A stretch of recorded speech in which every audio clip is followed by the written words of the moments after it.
Okay, it looks like we are now streaming live on Facebook. Welcome everybody. My name is Jennifer K. Falcon and I am the communications coordinator for the Indigenous Environmental Network. And we are going to take a few minutes to let everybody join us.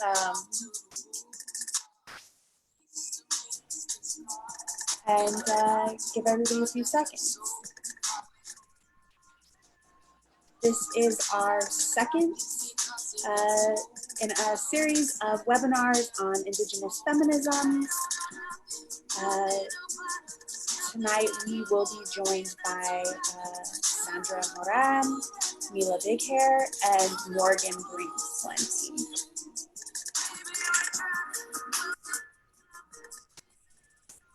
And we are listening to Angel Hayes as we wait, give folks a few minutes to join. Angel is a Afro-Indigenous music artist, and so she is also identifies as Two-Spirit, so I thought that she would be an appropriate person to play right now in the spirit of this writing.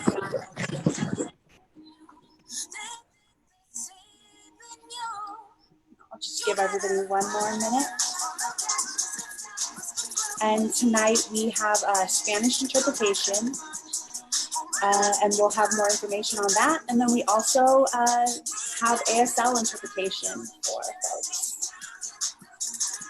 Language justice is definitely something that IEN is trying to bring more awareness around. And so we definitely want to continue this. So if there is something that's preventing you from participating in this panel, please reach out to us, send us a Facebook message, and we will be sure to work on making sure that these events are more inclusive so that everybody can join the conversation and learn more about Indigenous feminism and just the work that IEN does in general. And if everybody wants to enter where you are calling in from in the chat on Facebook and on Zoom, that would be great. I see we have some folks, Lakota, Arapaho, Ute, and I am going to turn off the music now. And we are going to start our webinar. Okay. Let's see. We are going to allow Sylvia to talk more about Spanish interpretation before we start. Thank you, Ian. Thank you so much for creating this as a multilingual space. And I'm going to be saying a few words in English and then in Spanish for the people who are joining us and want to listen to the webinar in Spanish. So we're going to be asking all the panelists if they can speak slowly so we can interpret all your beautiful and amazing and wise words correctly into the languages that we're going to be interpreting in. Y I'm going to say things in Spanish. Muy buenas tardes y tenemos interpretación al español. El número que tienen que llamar para poder escuchar esta presentación en español es el 617-691-8214 y en un momento también se los vamos a poner en el chat. Es el 617-691-8214 y cuando se metan, por favor, presionen estrella 6. Thank you. Thank you, Sylvia. And then we have Risa doing our ASL interpretation tonight. And we will also have another, L'Oreal, and they will be taking turns with their translations. Okay, so before we start, we always want to start things out for IEN in what everybody says a good way. And we are going to have a member of our IEN family, Eva Blake, give a prayer tonight.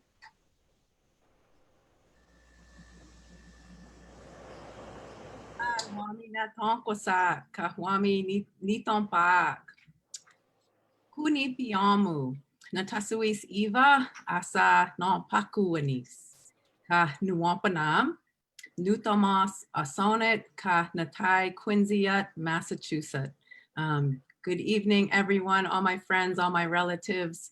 My name is Eva, or Little Pearl, and I am Wampanoag. I am the Asonet band, and I live in Quincy, Massachusetts. And I'm so happy to be with all of these beautiful people here today. Thank you so much for joining us. If you'd like to join us in an opening prayer, I welcome you to do that. I'm going to be saying a prayer here that is based upon a prayer called Pion Tamuwank Wachi Asia Kwampakish, which means a prayer for every time. And that original prayer was written by Jessie Littledoe Baird, who is one of our master linguists here at the Wampanoag Reclamation Language Reclamation Project. And so with that, I'm going to say one line in Wampanoag, the Wampanoag language, and then I'll say it in English until I get to the end of the prayer. Namanatum masakinwi ka wami nikona hachik, my great creator and all the ancestors. Katapa tato mawanamu wachi watuhka sani ahki. I thank you all for Mother Earth. Katapa tato mawanamu wachi kisak ka anakwasak. I thank you for the sky or heavens, same word, and the stars. Katapa tato mawanamu wachi nipawas ka nutyawash. I thank you for the sun and the fires. Katapa tato mawanamu wachi wapanash. I thank you for the winds. Katapa tato mawanamu wachi sipuash ka katahanash. I thank you for all the rivers, for the rivers and the oceans. Katapa tato mawanamu wachi wampananat, sawananat, makwamatananat ka nanamanat. I thank you for the spirit of the east, the spirit of the south, the spirit of the west, and the spirit of the north. Katapa tato mawanamu wachi wami nuainak, wanityawank ka wachi wami natankwasak. I thank you for all of the beauty that surrounds us and for all my relations. Ahapai nanano pasamash manat ka wachi nitashkahi wami awaasak mahchanak asa a onkwa mamuwankana. I humbly ask the Creator to heal all creatures who are sick or in pain. Manat nitashkahi Natasha Yuwank Kapionta Mawash. Creator, I pray of you to heal my family. Kapionta Mawash Ananamanian Namanat Weepy Winikak Ka Asinat Weepy Thompwak. I pray of you to help us see only what is good and to do what is right. Ananamanian Napipi Namana Taman Nish Kikya Kish. Help us to choose for ourselves those things that are healthy. Ish Kamikyu Wankanak Mana Konsuak. And let our descendants be strong. Anach. Amen. Aho. Ashe. Tabtanamu.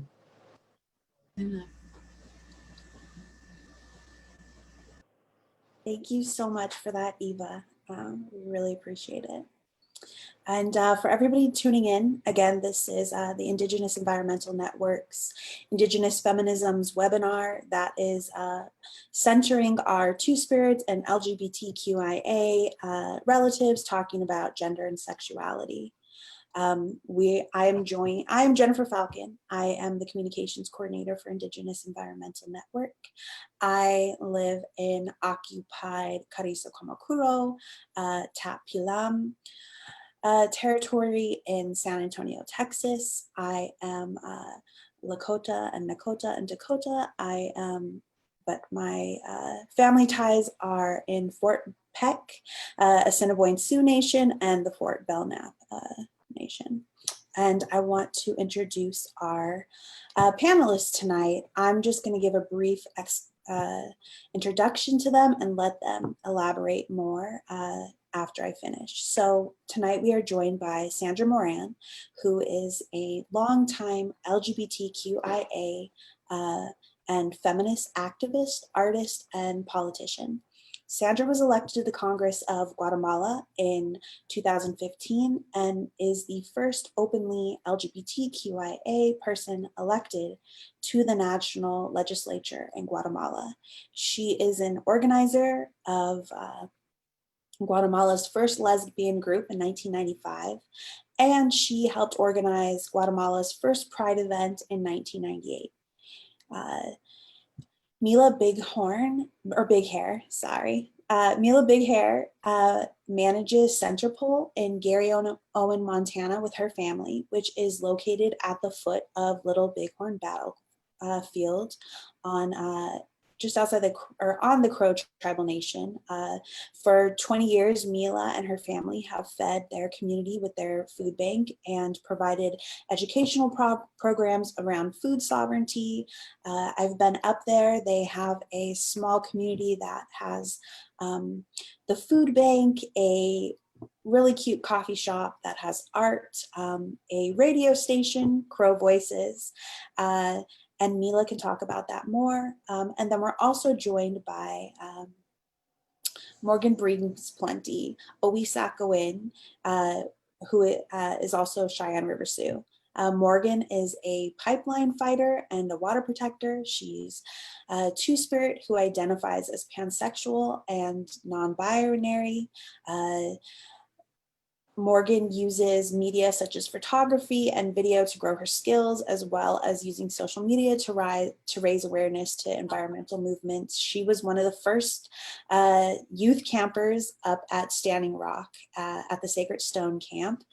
And she can give you her TikTok handle, but Morgan is pretty good with the TikTok videos and is a wonderful artist and creator, and she can talk more about that. But I encourage you to find all of these wonderful people and follow and learn from them and allow them to take up some space in your world. And so I'm going to pass it to Sandra so she can give a greater explanation of her history and just talking about walking in this world in a different, a queer identity and all the work she's done. And so Sandra, if you want to take some time to let us get to know you some more. Dejarnos conocerte un poco mejor. Thank you so much. It's very important for me to be sharing. Once again, I thank IEN for this invitation and to you for giving me the microphone. I'm from Guatemala. I am mixed. I am from the Cacique people in Guatemala. I was outside of the country for 14 years.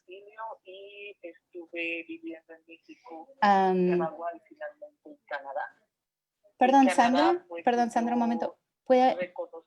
Sandra, ¿podría hablar un poquito más fuerte? Si puede hablar un poquito más fuerte, que está costando oírla. Ok, gracias. In Canada, I accepted myself as a lesbian person, and there in Canada, I found the way in which the Indigenous people of Canada recognized people who were two-spirit. And this was important because I asked myself how in Guatemala Indigenous people what words did we have in our original languages to denominate lesbian people? So when I returned to Guatemala, I was asking this myself. So first, the curious thing was there was no word to describe me. And secondly, what the other myth was that there were no lesbian people there. Of course, this was not true. So I got together with two friends who were lesbian, and we started to talk about how we were named. And in fact, until today, we can't talk about having a word that is equivalent with like two-spirit as the northern peoples have. That's not exactly the same as what we are. The other thing is that between 95 and now, we could say that we've advanced a lot, because we have comrades that from their own identities, for example, lesbian, gay, and trans, they are inside of the communities. And we've gone forward in the last 20 years with more of an opening, even though it's not necessarily the same, because I do want to say that Guatemala is quite an affected country.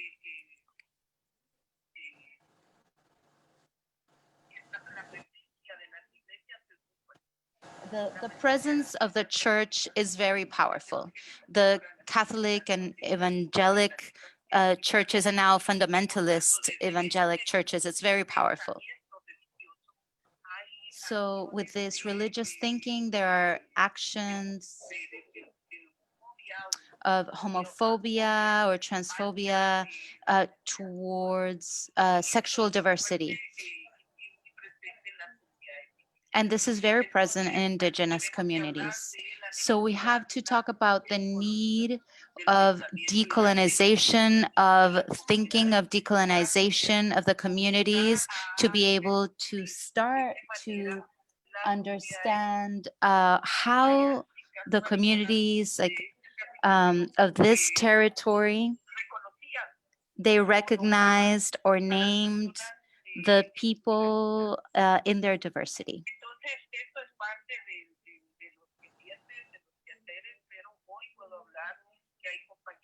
So this is something that we still have to do, but I have to say that now there are sisters and brothers who have been recognized in the diverse community, but not only LGBTQA, but also in the communities and movements as people who represent the sexual diversity openly, including me, who are welcomed in the communities, and we are also welcomed in all the movements, but we still have to work more, because for example, there have been some actions of violence against trans people, trans women, that are dressing with their indigenous dress, but who are not necessarily accepted in the community. So this is the route we're taking. We have to keep walking on it, and we have to we're still confronting violence and discrimination along the way.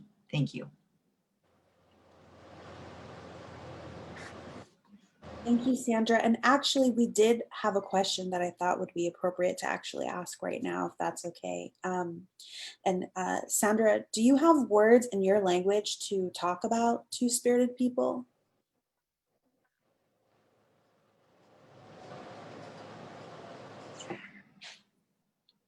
No, not really.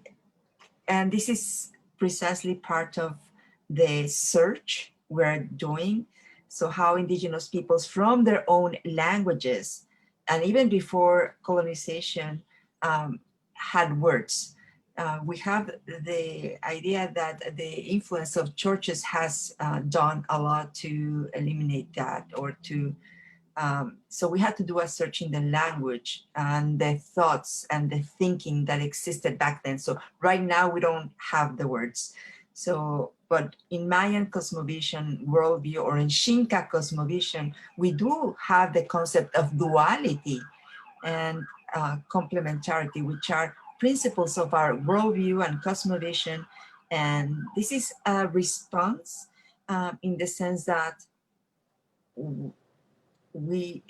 there isn't a closed division between one or the other. There is a duality and an acknowledgement that us as people are also two or dual. So this is part of the research that are happening at this point. So thank you so much.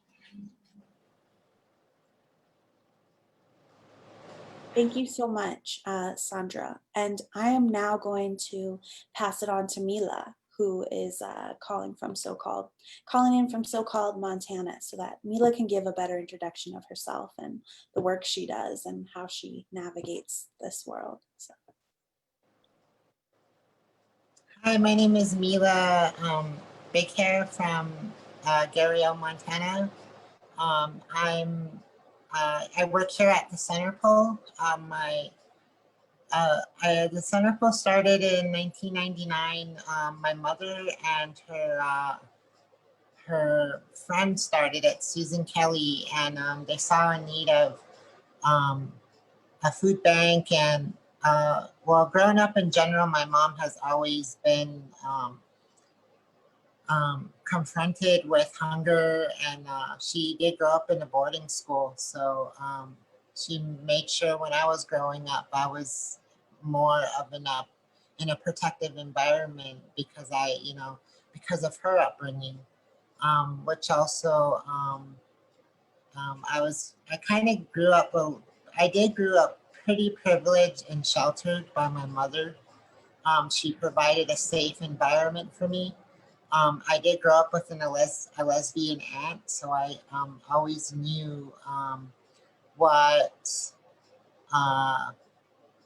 like homosexuality was. I always knew what the LGBTQ community was, but it was always, especially in my community, it was always portrayed as something bad.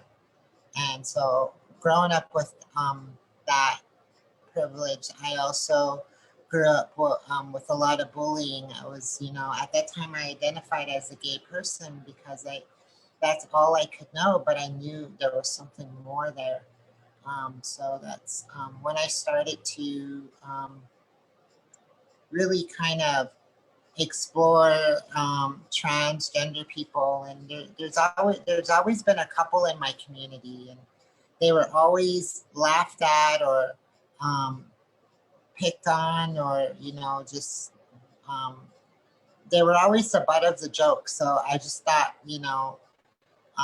that's how it kind of was. But when I went to college, that's when I kind of really started exploring that area and actually transitioning.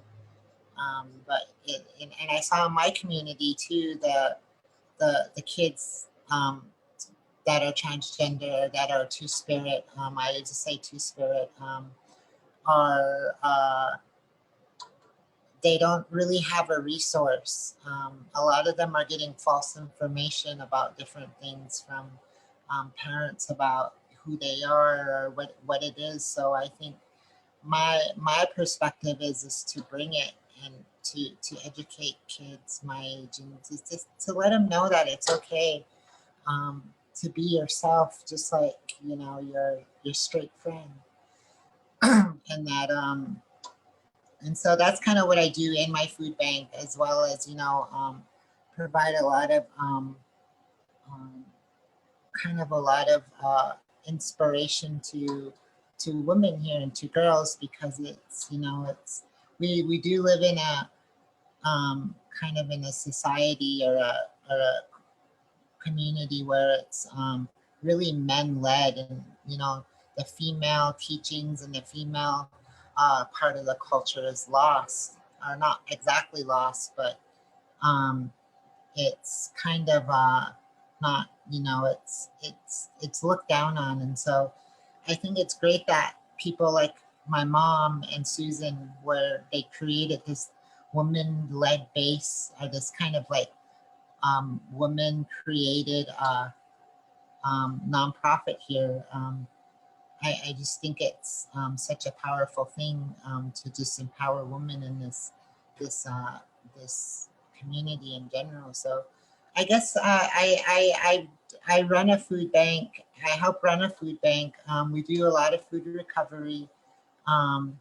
Since COVID, our numbers have tripled. Last year, we probably gave out, or I think we gave out around close to 3 million pounds of food. Maybe a little bit more, but that's kind of how it's been here. And um, I kind of just, try to be a voice for those trans people in my community, and those um, the gay people and the lesbian people, and that's kind of where there's nothing like that. So that's kind of where I'm coming from at this point.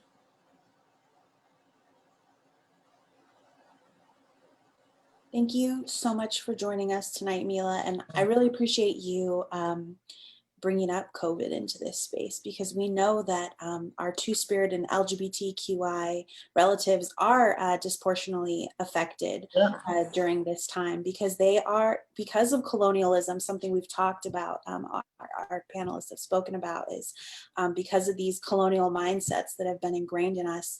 A lot of time, Two-Spirit and LGBT folks are denied medical access because people carry these colonial mindsets. And so I really appreciate you bringing that up. Thank you. Yeah. And so now we will move on to Morgan Brings Plenty to introduce herself and talk more about her work. Morgan?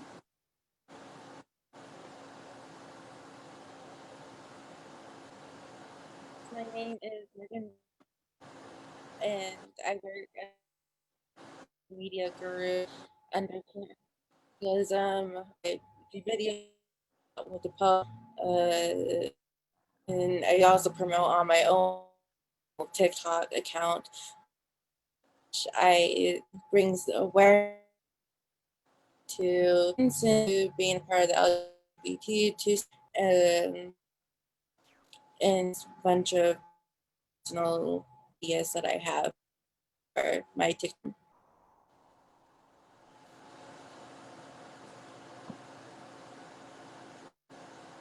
Sorry, Morgan. Some of that cut out a little. Can you maybe try one more time?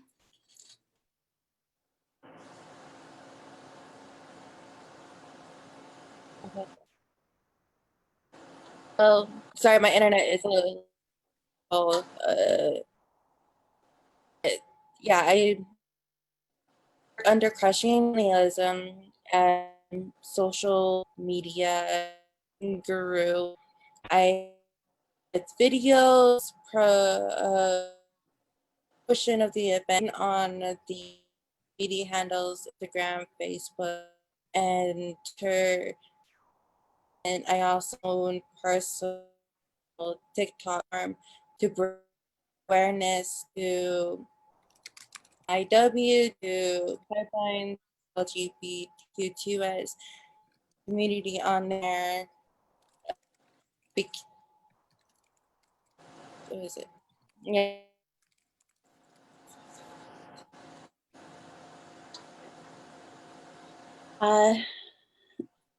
It looks like Morgan froze and her internet is a little bit bad. I just sent you a private message, Morgan, in the chat.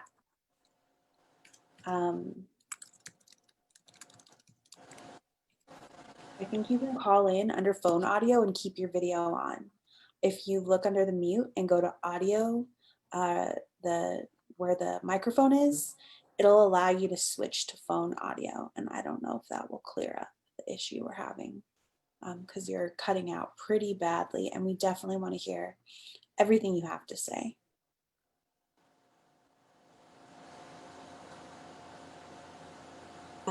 So we're gonna give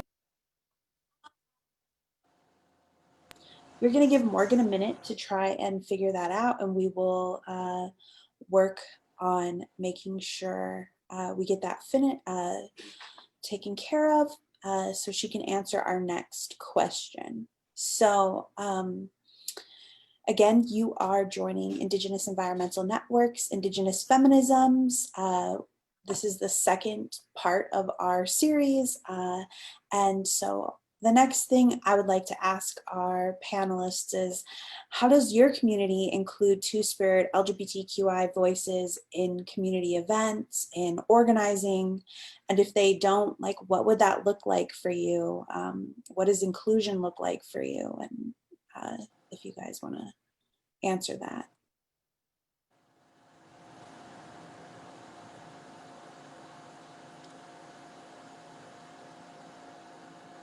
Mila, maybe you want to go first? Sure. I don't think my community really acknowledges Two-Spirit people. We don't even have rights yet to get married or to even stand in court. But I think I think in my community, I think if it ever did become celebrated like that again, I feel like there'll be a lot of less suicide. I feel like there will be more ease in there'll be probably less drug use in the LGBTQ community on my reservation, as well as prostitution. I don't want to go that far, but I will. It's kind of sad it isn't included, and it's something that I would like to see more of, or at least have it be more in the norm instead of me going into a powwow, or at least going into one of my community events and being looked at weird because I, look different to some people, and they don't dare say anything to me, but I wish it was like that to everyone else. It, I just feel like there'll be a more healing. In our way, the Crow men are supposed to protect the women and children, and even if you're gay, straight, a woman, transgender, whatever, you're supposed to be protected by a man in our Crow way, by Crow men. But it seems like, I feel like we would have more men that could call themselves men. And so that's kind of how I feel about it. And it looks like I'm going to pause the question because I want to make sure that I give Morgan the space to introduce herself, since she was having some audio issues. And so let's try again, Morgan. Can you introduce yourselves to everybody? Hi, my name is Morgan Brings Plenty. I'm Lakota from Cheyenne River, East Cheyenne River Sioux. Sorry, I had some internet problems. I switched over to my phone. But I work under Crushing Colonialism as a social media guru. I help with videos and events promotions, posting on the Instagram, the Twitter, and Facebook as much as possible. And I use my own TikTok platform for personal promotions as well for other events and rallies, and helping bring awareness for the LGBTQ and MMIW on so people can see more on what's going on, since a lot of the younger generation is on TikTok right now. So I try my best on all of that, especially fighting Keystone XL. I've seen your TikTok and appreciate all the awareness you're bringing to all the Native youth on there. I've perfected my algorithm so that I see Native youth, cats, and activism now, and not so many dancing people. But maybe since you just finished speaking, Morgan, you could talk to us about how your community includes Two-Spirit LGBTQIA voices in community events and, just socially. And if they don't, like, what would inclusion look like and mean to you? Well, first off, in my community in Eagle Butte, we really do have a struggle with acceptance due to colonialism and some bigotry in everywhere. The only place or people that accepts LGBTQ2S and support and allies is One Mind Youth Movement, which has a lot of the Two Spirits, a lot of people who identify part of the LGBTQ um, community. But I do wish more people would accept and decolonize their minds, because we Two Spirits have been part of this culture for a very long time. We're always deemed special, and we would be healers and spirit leaders, and we would help and give names to people of our families, to the babies, to the children, and to anyone who doesn't have their Indian name or Lakota name in my case. And for me, since I'm Two Spirit as well, and I would pretty much got a role as a healer, so when I jingle dress and dance, I do end up healing a lot of people. Yeah.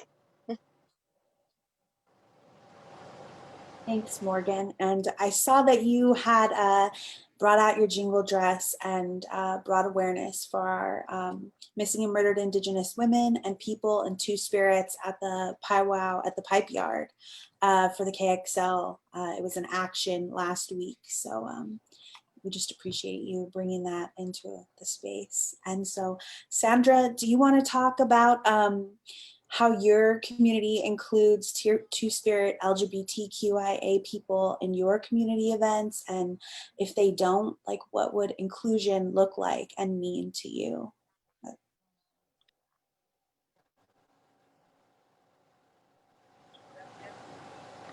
Thank you very much. First off, I want to say that this kind of struggle is always present because it's a struggle, an organized struggle to be accepted, and it's part of the also organized efforts for the rights of all peoples to be recognized. So in the social movement environment, we have managed for sexual diversity to be present, and therefore to be included as a political group with rights, with a recognition that we are fighting to be who we are. And in the and it's the same struggle of Indigenous people to be recognized. So there is an issue of having to fight for being able to be oneself as Indigenous, and then discriminating at the same time LGBTQ people. That would be a discrimination. So if you feel discriminated, why would you discriminate against people you don't accept? And if you don't accept them because they're different. So that is important to present this, because our struggle is a common struggle to be who we are, to live how we want to live, love who we want to love, and the right to generate community with those who we want to be in community with. So in the framework of social movements, we have managed to get recognition. It's not easy, but there exists a recognition of our existence. And in the ceremonies, that's also a step forward. but that this doesn't necessarily mean that is in the communities fully yet. There are examples of Indigenous communities in which it's very open. There are people who are seen, who are recognized and included, and who are part of the community life and of everything that the community does. But I can't say that that's the norm. So there's a lot of work to be done, like I've already said. And one of the elements is that we have to work on decolonizing the thinking of people, because part of that colonialism that we have embedded in us is, and its influence is the influence also of the religious fundamentalisms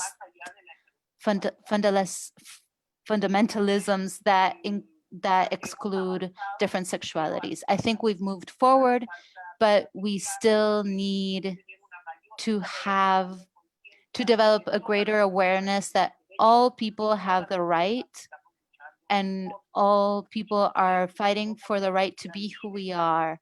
And that's where we are, in the same struggle as all the Indigenous people and all LGBTQ people. Thank you.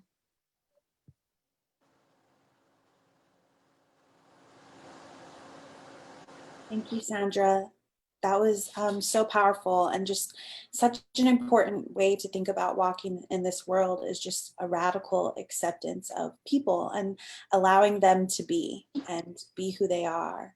I really appreciate all of your thoughts on how we can do this. And so when Benishi and Simone and I talked about this webinar, we had a lot of conversation about who was an appropriate host and how to hold space. And I stepped up because as a person who identifies queer myself, I know that, I fought here in Texas for a non-discrimination ordinance. And it was definitely the church and colonialism that really fought against that. And, everybody who fought to really be seen as who we were, we had to endure violence, and there was a lot of trauma, and it was from the church. They were busing people in and saying we were doing the devil's work. And so I think that that is just such an important conversation to have, even with our relatives, because I have been in churches where I've seen homophobia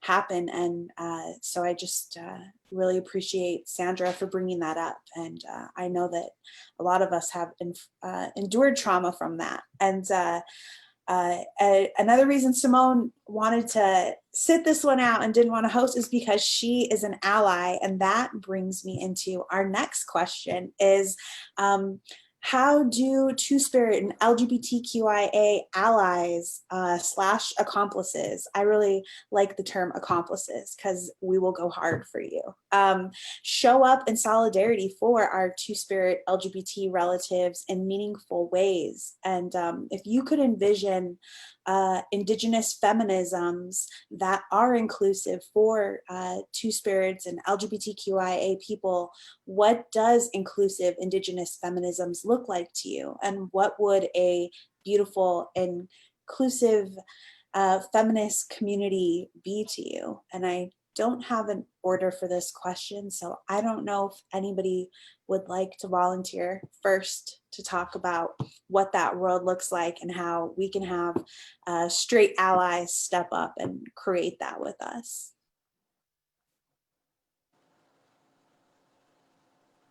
I don't want to volunteer anybody either. So if somebody wants to volunteer, that would be wonderful.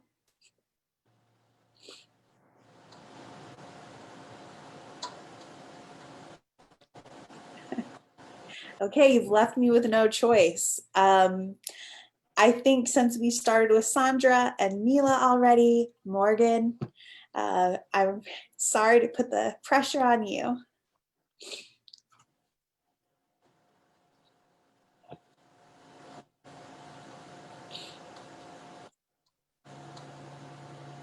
The allies here that I really wish that they would do is creating a safe space for the LGBT in our community, and letting our voices be up and center and more heard, especially since the youth are rising and speaking out more. Thank you. Like, representation is so important. I know that even as Indigenous people, we are constantly fighting for representation and to be at the table. And so I really appreciate you bringing up the point of representation. And Mila, do you have anything that you would like to talk about how ally can show up for you? Sure. I think um, I think we need more allies in our court system to at least have rights for gay people in our tribal court system, or at least more ally type people to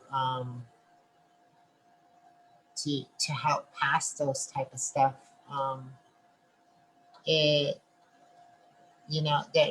there are some allies in my community that are elders that I've run into, and I think a lot of them, I think to me, it's just having the same opportunity as going up to the mountains or doing kind of any kind of, if I was given a right to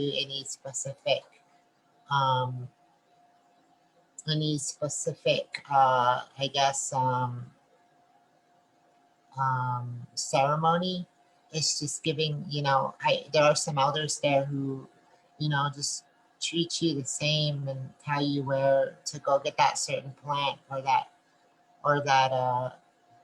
where they do it, and where they either fast in a different spot, or I think also that too would benefit more. I think we need more people like that, and I think it is a start though, by just having those elders do that, and to really think, really kind of treat the whole situation as it's the same opportunity as a straight person.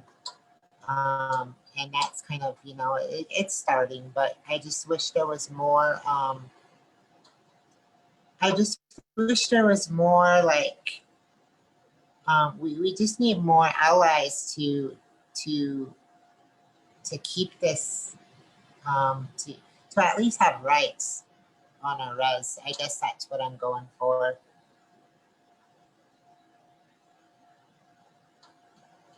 And so what kind of rights do you think are missing on your tribal nation? And I think some people might not be also familiar with the tribal government system. So would you mind just explaining Okay. a little bit? Well, we are a pretty much sovereign tribe. We are a treaty tribe. We have our own government. We on our reservation we have our own government, which means we have our own driving laws. The only thing we really don't do that's BIA oriented is our law enforcement, and a lot of our land management is BIA government looked after. But other than that, anything else, like anything that's there's no rights for there's really no rights for a gay person if they want to get married. They can't get married. It's still considered a man and a woman to get married. Um, also, more likely if it's a gay person willing to get pulled over. Um, Same situation if there's straight people drunk in the car, they sometimes go free.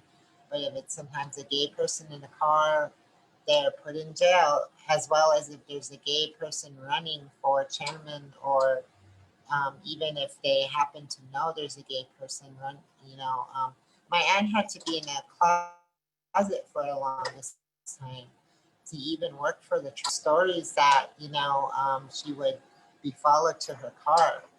And so it's a little easy now because of the times. And some of those older people have died off that carried that that kind of disgusting behavior. But it's still there, and it's, you know, I get discriminated, and it's Montana, so it's, you know, anything's better than um, at this point, and even at this time in life, even with this president and the ignorance here, anything is better than what the norm is here in Montana could be. To at least that is what I've experienced being here, compared to being in Santa Fe or Washington D.C. Um, it you know, I just wish there was more.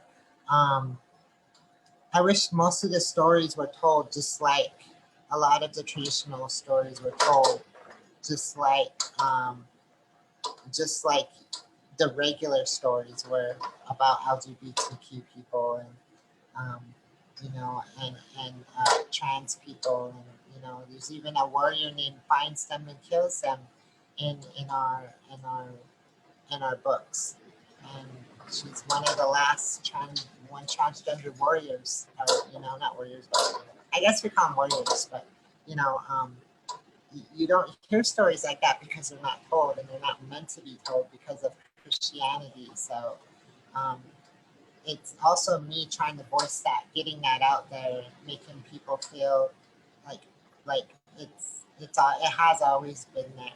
So that's how I feel. I've never heard that story, and I would definitely say yes, they are a warrior, and um, I think uplifting those stories is so important. And if I can help you tell that story through IAN's platforms or anything, we can definitely have that conversation offline. But I think that that's like just a That would lovely be great. thing to bring in, and I would love to partner with you on that. Thank you. Yeah, I mean, it's getting these stories out there, and these, you know, inspiring kids to even make more entertainment for themselves, and to feel wanted, and to feel, you know, that's kind of what I want to do. Even if it's not a little, you know, even if it's not even a straight kid, it's, you know, I know my nephew is inspired by gay people, and, you know, he says he likes girls, but, you know, I don't know, but he just loves gay culture, you know, and it's cute, you know. It is, and he feels inspired to live without those gender norms that are forced upon us, and Yeah, we believe we have to follow from a young age, for sure. yeah, exactly.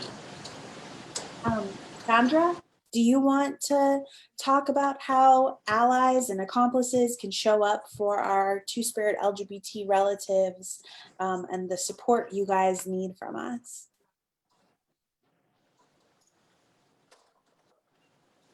Yes. See, yes, thank you so much. So to begin with, this is one way of doing it, visibilizing the existence of them and giving them spaces so we can hear their own voices. That is really important. So we do know that. And I do think that another thing is that we should not be allowing violence against anyone. So violence cannot be allowed against anybody, against any community. So if we oppose to violence towards one community, we have to also oppose the violence that exists in every single community, because what we are trying to build is a better world, and a world in which all of us fit independently of our identities and our beliefs, a world where other beliefs are valid and where no belief is better than others. or they think that they have the right to oppress others because they don't share the same kinds of beliefs, the same kinds of philosophies or ways of life. So we are fighting for a world where we all fit. That's what the Zapatistas say, a world where we all fit, where we could all feel who we are, where we are complementary in the things that we are do and who we are, so we can build communities. And in the communities from old, people had a role, and Morgan already spoke about the two spirit people and how they could be healers. So there was a role to play, and they still have. And if we living in community, if we want to build communities, why don't we allow that people who are born for that role can develop it? Why the opposition, right? So it is a contradiction actually that we are living. So in the future and within the feminism and from the indigenous peoples is to build communities where we all play a role, so we can contribute to the life of the community, to have harmony with nature and with other people as well, where we can build community, a community that would allow us to evolve, and to do what corresponds to us in the service of community. So this is not a work only of indigenous peoples. Of course, it's not only the work of LGBTQIA communities, it's the work that belongs to all of us, no matter who we are. So the allies, they play a big role. If we're allies to only one struggle, it, it's not right. This is not only the struggle of indigenous peoples, LGBTQA, or women's struggle. It is only one struggle, and we want to build a better world for all of us, where we can do, where we could play our role as persons, as individuals, as community members. So for whatever we came to do in this world. So I'm very thankful for this space, and very thankful for you to allow me to share my experiences and my words. And what Mila was saying, we are peoples who learn through the word, not only through books. Or most of us were not learning through a book, we're learning through word, through storytelling. So this is why it is very important to recover those stories, to recover the word, because the system doesn't like those stories to be told. So that's why Morgan, that is using social networks, Mila, who is healing a lot of people, and all of us could use our word to fortify, strengthen our knowledges, which are the ancestral base of the community. Thank you so much. Florencia. Thank you, Sandra. That is so important. We do learn from what we watch, and homophobia and discrimination is something we pass down sometimes, not even knowing it. And so I've run out of my questions, but there are a few questions that I would like to ask that were put in the chat here. And one of them is, are there any examples of things that allies do with good intention, but is not helpful, or can actually be damaging to the community?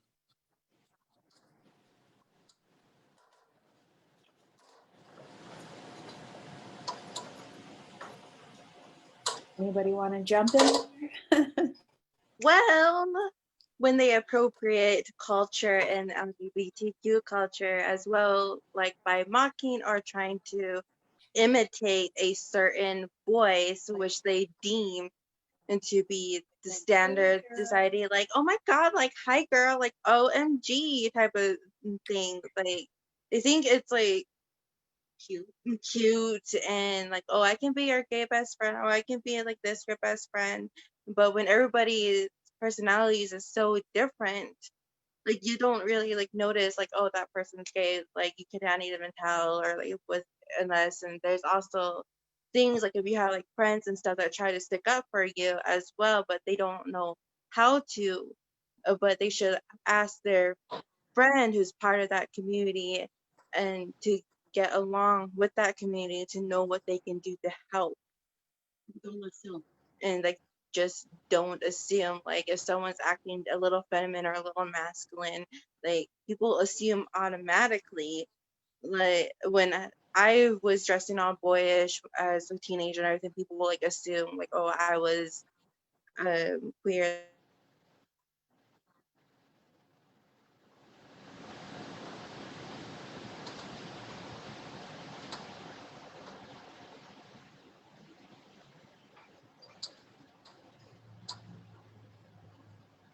I Your think you cut body or out. look. Oh, there we go. We missed about a minute of what you said. You were talking about when you would dress more masculine when you were a teen. And then if you could continue from there, sorry.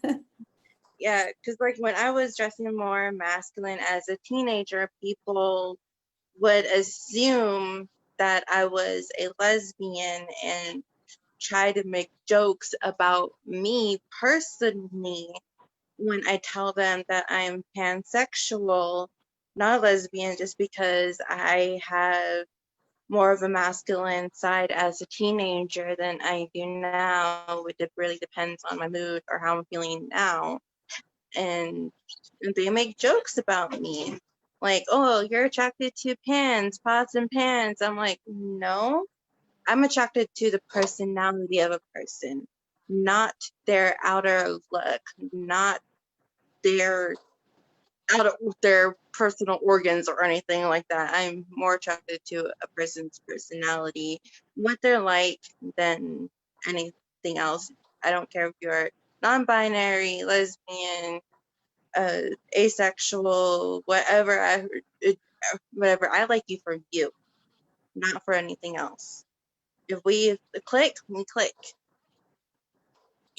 And I really appreciate you bringing up those stereotypes, right? Because so often we hear people say, that's so gay, as if like, that's something just really drives me crazy that I hear people say, because is it bad to be gay? You know, is that a bad thing? And so it's so important to understand that, and how we might be perpetuating these stereotypes that even when we were young, right, we saw white gay men as like gay representation, like Will and Grace, things like that, that still, even when we queer people entered mainstream media, it kind of still left out so many people, and then we just perpetuate those stereotypes. So Mila, do you have any examples that you'd like to bring up of how sometimes allies, not intentionally, but can kind of hurt the acceptance that Two-Spirit and LGBT people are looking for?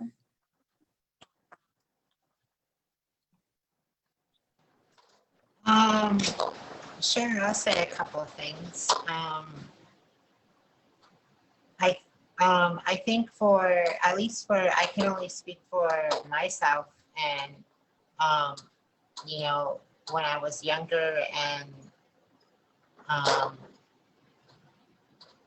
you know, having, I think for me is having parents educate themselves more um, on, you know, handling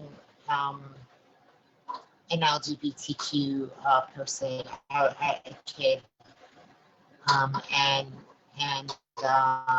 really kind of educating themselves, and not assuming different things, like, you know,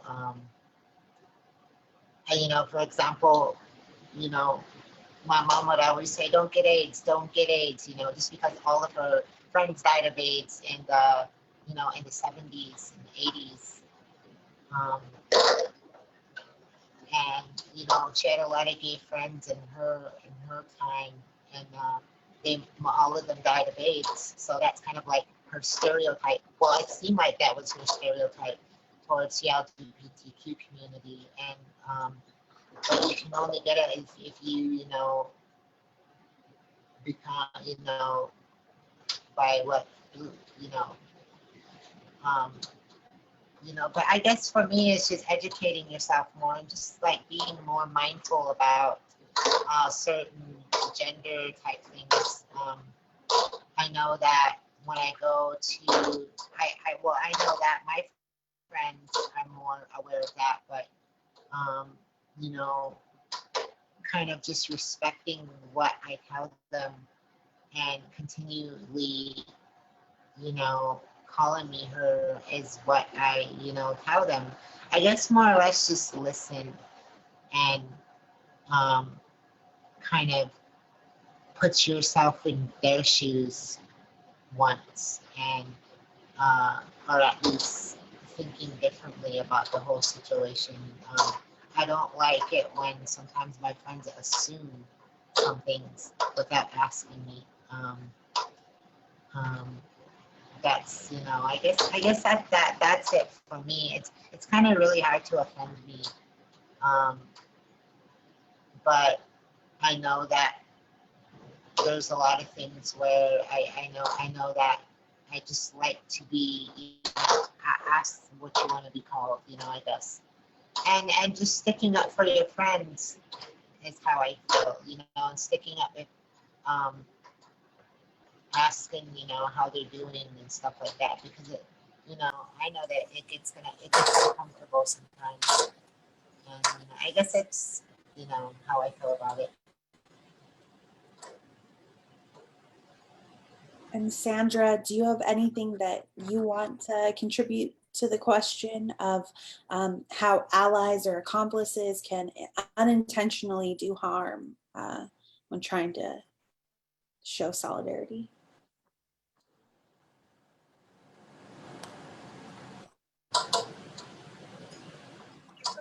I think that the visibility is a process of learning, because we have to unlearn many things and we have to learn many things.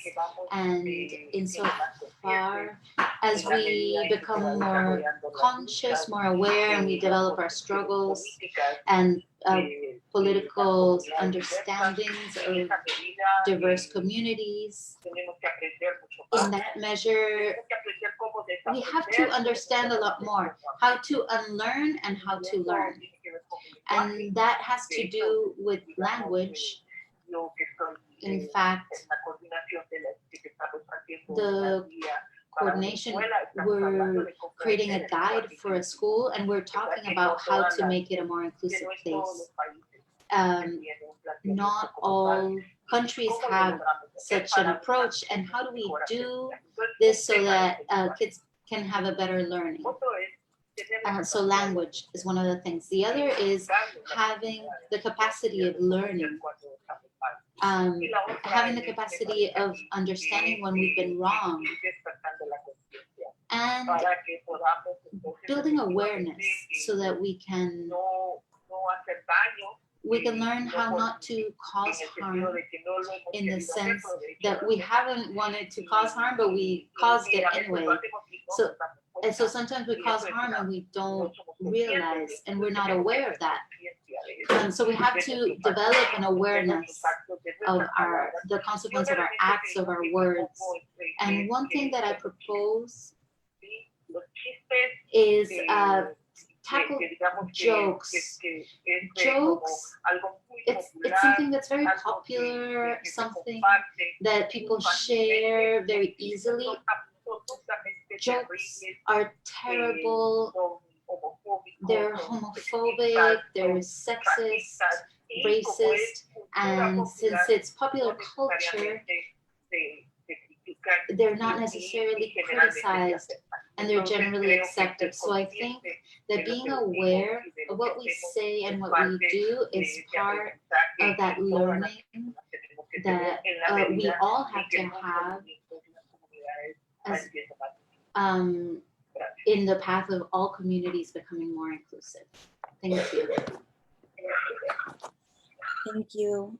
That is just so simple, and something we can all do is just really stand up. I know sometimes it's uncomfortable, but it's important that sometimes we shoulder that discomfort so that other people don't have to shoulder that discomfort of oppression or discrimination. And so I have one more question, and I ties into the name of the webinar, Indigenous Feminisms, but how do you see, like, what does Indigenous feminism mean to you? Or even the word feminism, like, do you feel that that is something that, includes you, something you even think about or identify with? Like, what is your relationship with Indigenous feminisms? And does anybody want to try and answer that? Maybe Sandra, you want to go first?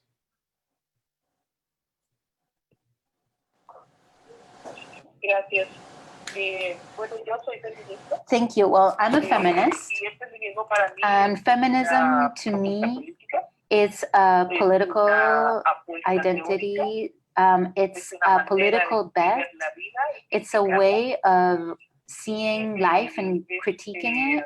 Una construcción And it's política a que nos political ayuda a construction soñar that con helps otro us mundo. dream of a better world, in which Yo decía, el feminismo indígena I para mí used to es muy say importante. Indigenous feminism is very important for me because it brings a new dimension, the dimension of the worldview that doesn't just refer to people, but to the world, the universe. It's beyond this planet, that dimension, that very important dimension of interrelatedness between people and nature. It's essential to the feminist construction because it's absolutely complementary and necessary to have a holistic vision of the proposal and of the struggle. So feminism, the feminism that we're building and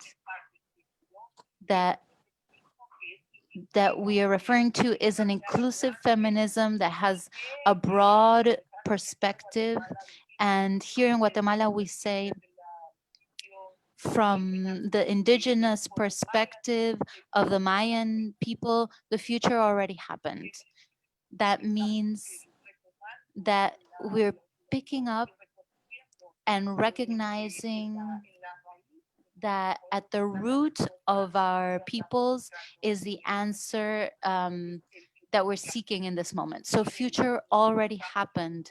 It means we're in it. So this popular feminism that we're building embraces all the proposals. It's not a proposal from indigenous peoples outside of feminism. It's a feminist proposal that embraces our ancestral wisdoms. And it also embraces the proposal of peoples that is more connected. There are more personal individual feminisms, but this feminism is more collective and is rooted in community. So women or people who develop a perspective, a feminist perspective that's more holistic. So that's what's important for me, for people and women, or the diversity of people in indigenous peoples are incorporated in this vision and construction of feminism, because feminism is something that's being built. It's not something that's finished. We're building it so that more and more people are part of it. So I am thankful for this contribution, and also for IAN's work for building a feminism from indigenous perspective and building a popular feminism. Thank you. Thank you, Sandra, for talking about how important it is to decolonize and build our own inclusive feminisms and make a world that fits us in and includes our voices. And Mila or Morgan, did you want to talk about feminism? Mila? I do consider myself feminists, and I do like what Sandra had to say about building feminism so that we can all be part of it. I think that, to me, really struck to me because I've never really thought of it that way, but we are. And I, never really thought of myself as a feminist, but when I think about all the things I do, it fits into the line of it is feminism. And I just like to look at myself as just trying to make it easier for other people to live in this community. But I never really thought about me being a feminist and building so that we can have other, like my niece Annie, grow up to have the same opportunities, to go after the same opportunities as her little brother. And so, I like that. And I think I really, believe in that, and that I really do believe in empowering each other and to really kind of help the next person that has needs another lift up or needs a hand to get up out of something or anything like that. So that's kind of my perspective, being a feminist.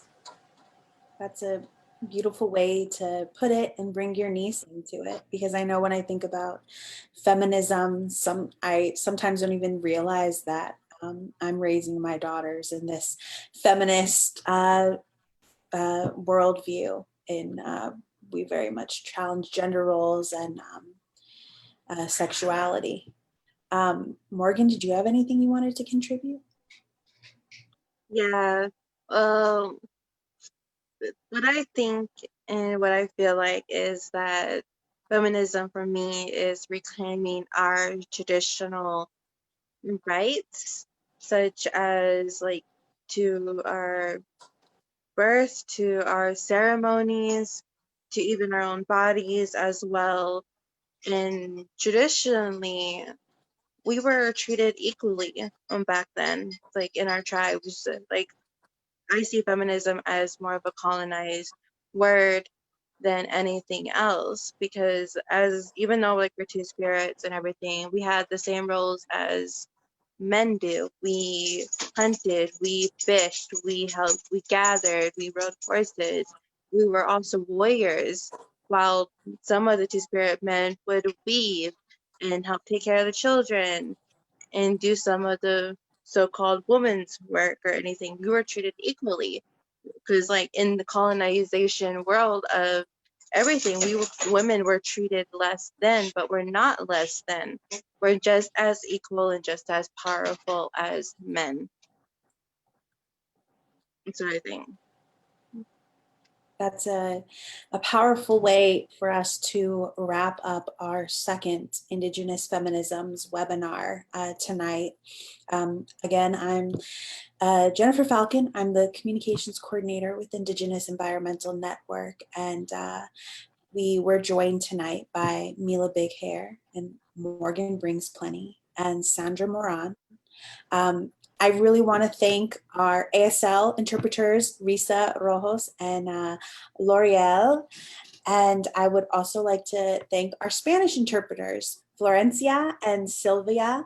And then I would love to thank my moral support, Simone and Benishi, for bringing me into this and letting me be a part of this project. They've been doing amazing work.